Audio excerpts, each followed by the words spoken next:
Kembali lagi bersama channel kita semua. Jika Anda suka, jangan lupa komen, like dan subscribe, serta bila Anda berkenan. Selamat membaca dan mendengarkan. Perintah Kaisar Naga bab 3065-3067. Melihat Tuan Yan muncul, Dev dan Yihe menghela nafas lega. Jika Raja Elang Petir yang membawa ratusan elang petir yang haus darah untuk menyerang, mereka tidak akan memiliki cara untuk melawan. Dan Raja Elang Petir sedikit terkejut melihat Tuan Yan muncul di luar Kabupaten Jialing. Tuan Yan, Anda tidak tinggal di Kabupaten Jialing, mengapa Anda lari keluar? Ini bukan wilayah Kabupaten Jialing Anda, jadi Anda tidak dapat membiarkan saya melakukannya. Saya ingat bahwa Kabupaten Jialing tampaknya memiliki aturan, Anda tidak diizinkan ikut campur dalam masalah di luar Kabupaten Jialing. Anda tidak dapat berhenti melakukan apapun di Kabupaten Jialing, atau di luar Kabupaten Jialing, kan? Namun, kata-kata Tuan Yan membuat Raja Elang Petir segera waspada. Tuan Yan, apa maksud Anda barusan? Apa maksud Anda jangan menyesalinya? Mungkinkah Anda tidak dapat melakukannya jika saya melakukannya? Aku tidak bergerak, siapa bilang aku akan melakukannya, tapi aku bisa memberitahumu, Dev ini bukan orang biasa, jika kamu menyentuhnya, aku khawatir kamu akan menyesalinya, kata Tuan Yan sambil tersenyum. Huff, anak kecil itu hanya biksu kelas 5 di alam komposit, apa yang tidak biasa? Apakah itu hanya berdasarkan Yihe? Saya tidak takut padanya, saya akan membunuh mereka semua hari ini. Raja Elang Petir mendengus dingin, sama sekali tidak takut pada Yihe. Pada saat ini, Dev dan Yihe mendengarkan kata-kata Tuan Yan, dan mereka tidak mengerti apa maksudnya. Melihat bahwa dia benar-benar ingin berdiri dan menonton, mereka berdua mulai merasa gugup. Tapi Dev tidak bisa memaksa Tuan Yan untuk membantu, lagi pula, aturan orang juga aturan, dan mereka tidak bisa dilanggar demi kepentingan mereka sendiri. Tetapi pada saat ini, 3 aura menakutkan datang dari belakang semua orang, langsung menuju Raja Elang Petir. Telapak tangan besar yang dipadatkan oleh Raja Elang Petir baru saja terbentuk, dan ketika dia merasakan 3 aura yang menakutkan, dia terkejut dan mengayunkan telapak tangan itu tiba-tiba. Boom! Diiringi dengan suara keras, cetakan telapak tangan menghilang dalam sekejap, dan Raja Elang Petir hanya merasakan tubuhnya bergetar sesaat, lalu terbang terbalik. Tubuh Raja Elang Petir menabrak gunung tinggi di kejauhan, langsung menghancurkan seluruh gunung. Wajah Raja Elang Petir berubah sangat jelek, dan dia berubah menjadi elang petir dan terbang kembali. Ketika Raja Elang Petir terbang kembali, dia menemukan 3 orang berdiri di depan Dev dan yang lainnya, terlihat jelas bahwa 3 nafas barusan datang dari mereka. Kamu siapa? Raja Elang Petir memandang 3 orang di depannya dengan ekspresi serius. Gerard Gao dari keluarga Gao. Patriark dari klan pemurnian tubuh kuno. Saya juga dari klan pemurnian tubuh kuno. Mereka bertiga memperkenalkan diri. Ternyata Gerard dan Julia tidak pergi, mereka datang untuk membantu Dev dan yang lainnya. Mereka bertiga adalah pembudidaya hebat yang telah melewati malapetaka, dan Raja Elang Petir tidak berani mengabaikan mereka bertiga. Dev dan Yihe memandangi 3 orang yang muncul, dan mereka sangat gembira. Mereka juga mengerti apa yang Tuan Yan katakan tadi. Keluarga Gao, klan pemurnian tubuh kuno. Raja Elang Petir tampak bingung, aku tidak punya permusuhan denganmu, mengapa kamu tiba-tiba menyerangku? Raja Elang Petir tahu bahwa keluarga Gao dan klan pemurnian tubuh kuno sama-sama berada di ujung utara, dan mereka belum pernah berurusan satu sama lain sebelumnya, apalagi permusuhan. Dia tidak mengerti, mengapa ketiga orang ini tiba-tiba menyerangnya.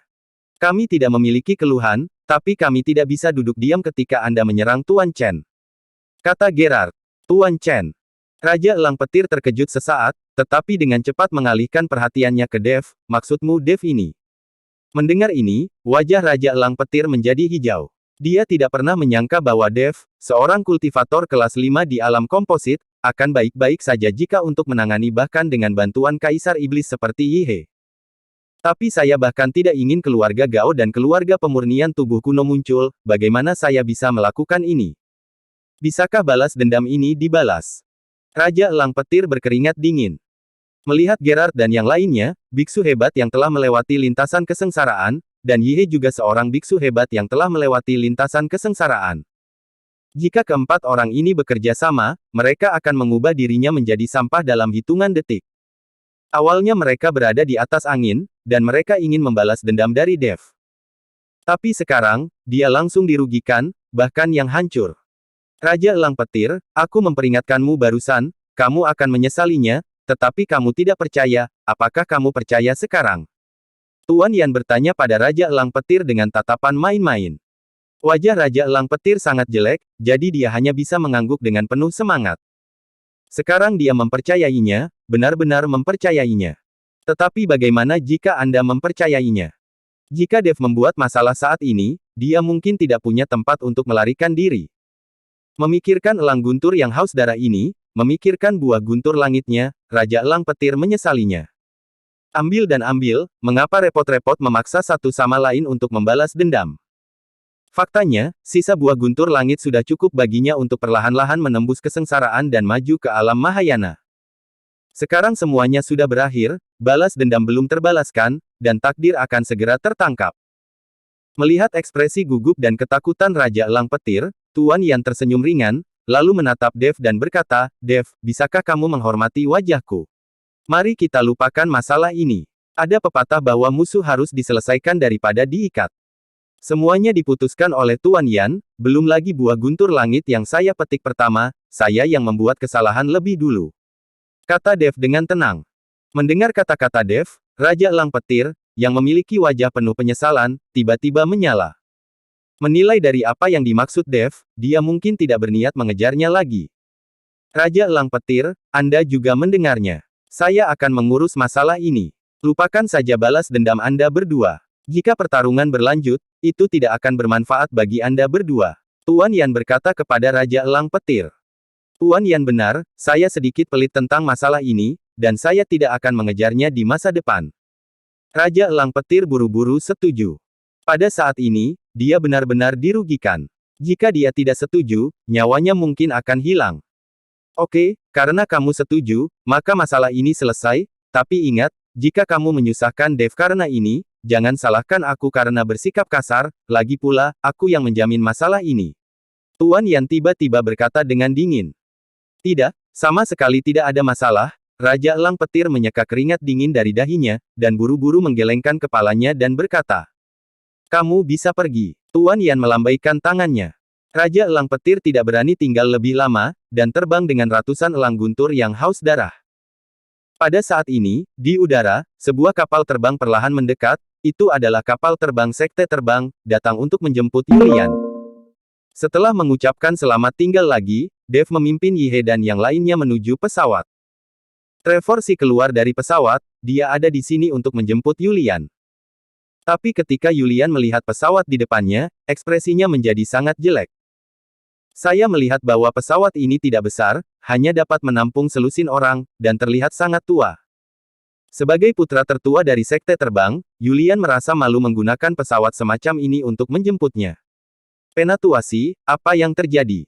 Bagaimana Anda bisa menjemputku dengan benda yang begitu rusak? Yulian bertanya pada Trevor dengan wajah dingin. Dev dan yang lainnya juga terkejut. Lagi pula, Yulian adalah putra tertua dari Sekte Terbang, jadi dia seharusnya ingin menggunakan pesawat yang lebih baik. Pesawat yang datang kali ini agak terlalu rusak. Dev takut pesawat itu akan mogok di tengah jalan dan jatuh dari udara. Tuan muda, Sekte Terbang kita tidak memiliki kapal udara gratis. Alangkah baiknya jika kita dapat menemukan yang ini. Mari kita naik ke kapal dan menjelaskannya saat kita berjalan. Trevor berkata tanpa daya. Tidak ada kapal udara gratis.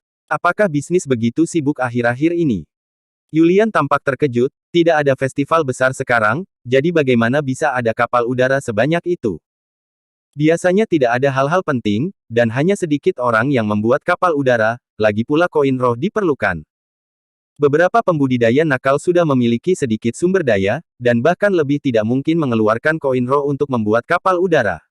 Mereka lebih suka berjalan daripada duduk. Tuan Chen, pesawat ini terlalu buruk, tolong tahan. Kata Yulian kepada Dev dengan sangat malu.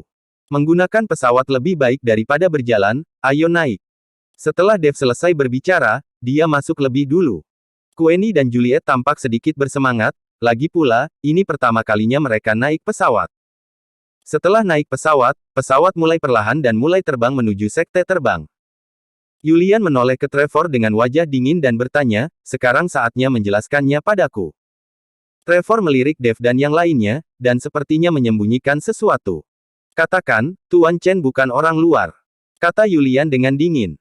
Trevor gemetar ketakutan, dan buru-buru berkata, Tuan, kapal udara dari sekte terbang kita telah rusak lebih dari setengahnya, dan sekarang semua kapal udara telah pergi ke Mohai.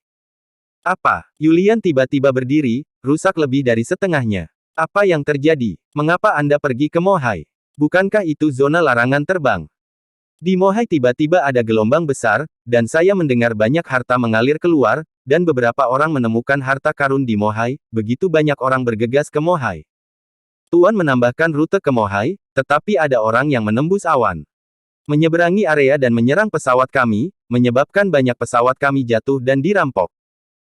Tuan membawa orang untuk mengambil pesawat yang tersisa untuk mencari keadilan, jadi sekarang tidak ada pesawat yang tersedia di sekte terbang, jadi saya akan menggunakan kapal bobrok ini untuk menjemput Tuan Muda.